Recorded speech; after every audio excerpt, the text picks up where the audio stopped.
Gauss का प्रमेय क्या होता है या गाउस का नियम क्या होता है और इनके सूत्र का निगमन जो है आज इस वीडियो में बताया जाएगा और आप सभी विद्यार्थी इसे अपने कॉपी में नोट करते चलिएगा, जिससे आपका एक नोट्स भी बनता रहेगा। तो सबसे पहले हेडिंग को नोट कर लीजिए, गॉस का प्रमेय या गाउस का नियम। अब गॉस का प्रमेय क्या है तो यहाँ पे लिख लेंगे इस नियम के अनुसार। ध्यान देंगे, बहुत आसान नियम है, बस थोड़ा सा आपको ध्यान देना है, आपको नियम क्या होगा याद होगा। तो लिखेंगे यहाँ पर इस नियम के अनुसार, इस नियम के अनुसार लिख लेंगे और यहाँ अनुसार के बाद से जो है ध्यान देंगे क्या लिखना है।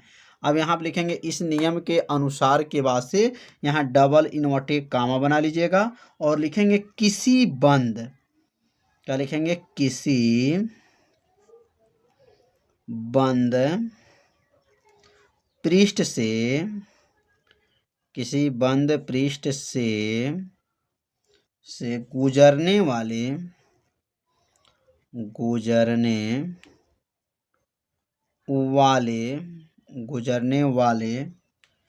कुल वैद्युत फ्लक्स,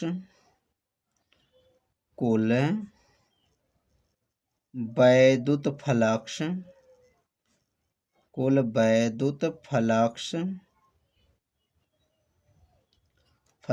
उस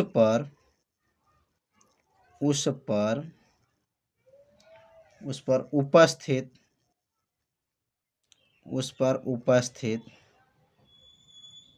उपस्थित आवेश का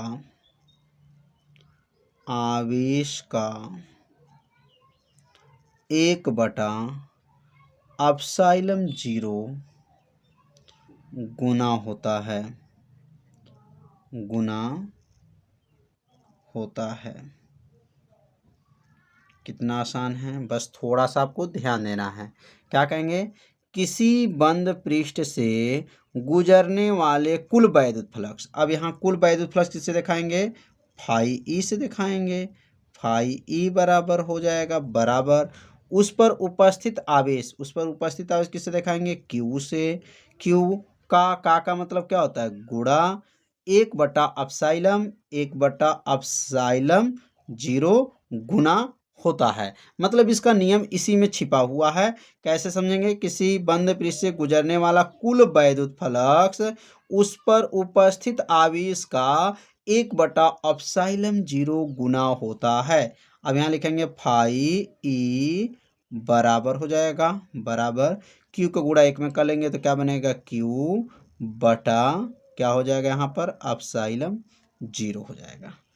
तो सूत्र क्या बन गया, फाई ई बराबर हो गया क्यू बटा ε0। यह किन का सूत्र हो गया, गाउस का जो है नियम बन गया। अब ये सूत्र कैसे बना, इसका निगमन जो है आज के इस वीडियो में बताया जाएगा। तो अब यहाँ पर हेडिंग नोट कर लेंगे, अब गाउस का सूत्र का निगमन, गाउस का सूत्र का निगमन। अब यहाँ पे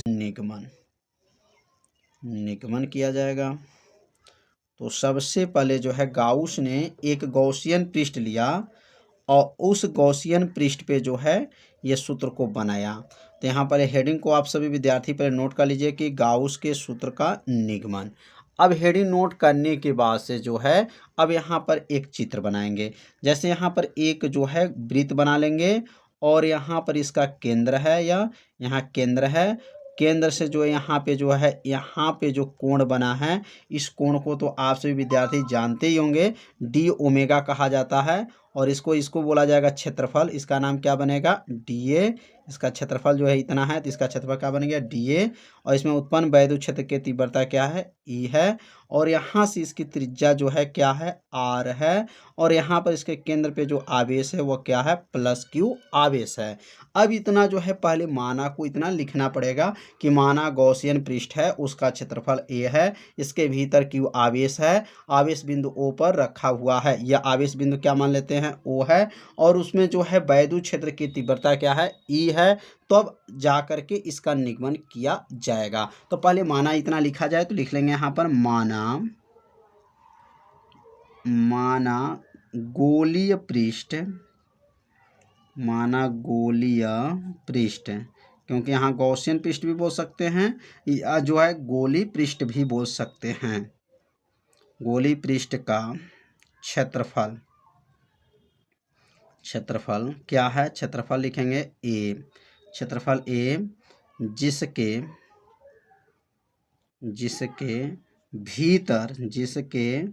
भीतर क्यू, जिसके भीतर क्यू कूलाम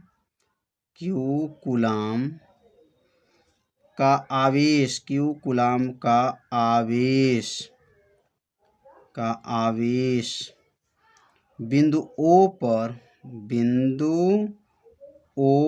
पर रखा गया है, ओ पर रखा गया है। इसमें वैद्युत क्षेत्र की तीव्रता, इसमें लिखेंगे उत्पन्न वैद्युत क्षेत्र की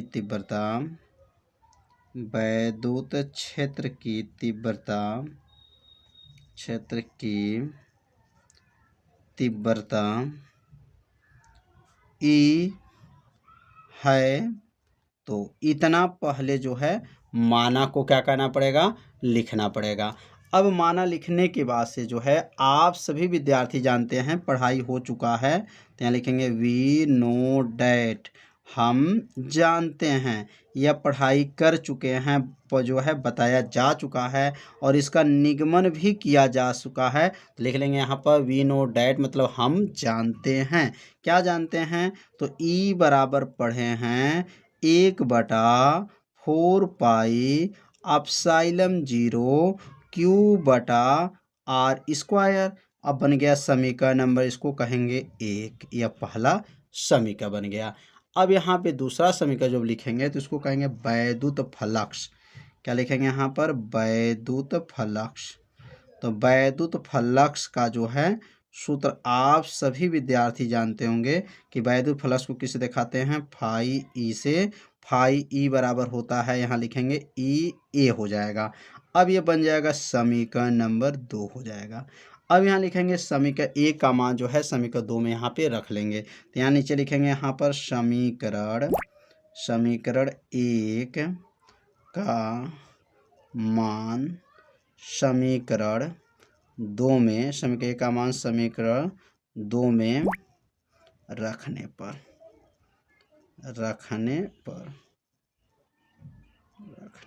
अब समीकरण 2 का मान समीकरण 1 का मान समीकरण 2 में ई के स्थान पे रख लेंगे। तो क्या बनेगा? फाई ई बराबर हो जाएगा।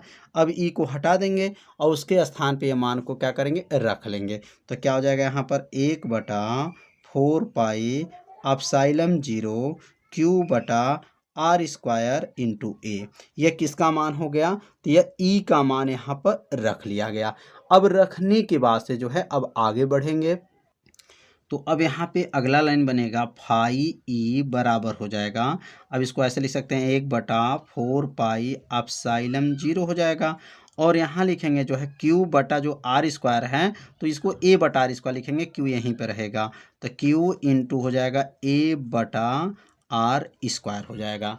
अब ऐसा क्यों किया गया है? तो ए बटा आर स्क्वायर जो है यह सूत्र है, यह किसका सूत्र होता है? तो ओमेगा का सूत्र होता है। तो यहाँ लिखेंगे ओमेगा, डब्लू का आकार का होता है, ओमेगा बराबर होता है ए बटा आर स्क्वायर हो जाएगा। अब ए बटा आर स्क्वायर को हटा देंगे और उसके स्थान पे क्या लिख लेंगे? ओमेगा लिख लेंगे। तो अब यहाँ लिखेंगे बनेगा क्या? फाई ई हो जाएगा। फाई ई बराबर हो जाएगा 1/4 पाई एप्सिलॉन 0 हो जाएगा और यहाँ क्यू हो गया और ए बटा आर स्क्वायर के जगह पे क्या लिखेंगे? ओमेगा लिखेंगे। तो ओमेगा कैसे बना? क्योंकि ओमेगा का वह सूत्र है ए बटा आर स्क्वायर। अब ओमेगा किसके बराबर होता है? तो यहाँ लिखेंगे ओमेगा बराबर होता है 4 पाई होता है। अब इस ओमेगा को हटा देंगे और यहाँ क्या लिखेंगे? फाई ई बराबर हो जाएगा 1/4 हो जाएगा, पाई हो जाएगा, एप्सिलॉन 0 हो जाएगा और यहाँ क्यू हो जाएगा और ओमेगा को हटा करके क्या लिखेंगे? 4 पाई लिख लेंगे। तो यह किसका मान है, यह 4 पाई जो है ओमेगा का मान। यह भी सिद्ध कराया जा चुका है ओमेगा 4 पाई कैसे बना, इसका निगमन करके बताया जा चुका है। यदि उस भाग का वीडियो आप सभी विद्यार्थी नहीं देखे होंगे तो प्लेलिस्ट में वीडियो है, वहां से जा कर के देख सकते हैं कि ओमेगा बराबर 4 पाई कैसे आया है। अब यहाँ 4 से 4 खत्म, पाई से पाई खत्म हो जाएगा। अब कटने के बाद से बताइए क्या बचेगा, तो यहाँ बचेगा 5e बचेगा, बराबर हो गया, ऊपर क्या बचा है, q बचा है, और नीचे क्या बचा है, एप्सिलॉन 0 बचा है।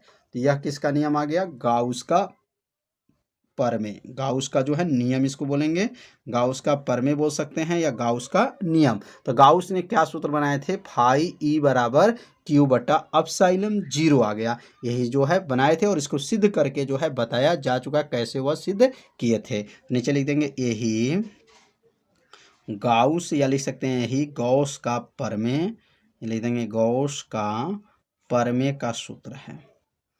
गॉस का परमेय का क्या है, सूत्र है। निगमन हो गया, बहुत सरल भाषा में बताया गया है। तो यह निगमन आपको कैसा लगा, आप सभी विद्यार्थी जरूर कमेंट कीजिए, वीडियो को लाइक कर दीजिए, और चैनल पे यदि आप पहली बार आए होंगे तो चैनल को सब्सक्राइब जरूर कर लीजिए, क्योंकि इस चैनल के माध्यम से आपको सरल भाषा में फिजिक्स पढ़ाया जाता है। तो आज का वीडियो जो है इतना ही रहेगा, मिलते हैं अब अगले भाग में, तब तक के लिए सभी विद्यार्थियों को नमस्कार।